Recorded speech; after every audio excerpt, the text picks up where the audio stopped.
রাধে রাধে সকলকে। তোমরা সকলে কেমন আছো? আশা করি সকলে খুব ভালো আছো। আমিও বেশ আছি। আজকে আমার জন্মদিন এবং আমার জন্মদিনে যে আমাকে উইশ করেছো সকলকে অনেক ধন্যবাদ আমাকে উইশ করার জন্য। আজকে না একটা মনের কথা তোমাদের সাথে ভাগ করে নিতে এলাম। সেটা হচ্ছে, আমি যখন ছোট ছিলাম, ওই ধরে নাও টিনের সময়টা, আমি না খুব ভীতু টাইপের ছিলাম, একটুতেই কেঁদে ফেলতাম। আসলে কারোর কথার দ্বারা হোক বা কারোর অ্যাকশনের দ্বারা আমাকে আঘাত করাটা ছিল খুব ইজি একটা ব্যাপার।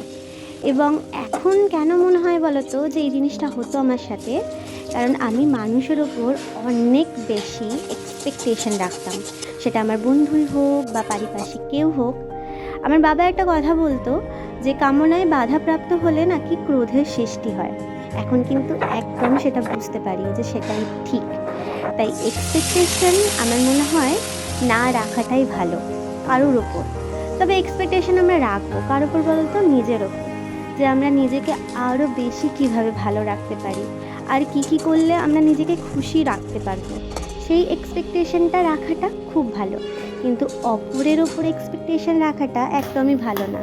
তাতে ক্ষতিটা কিন্তু আমাদেরই হয়।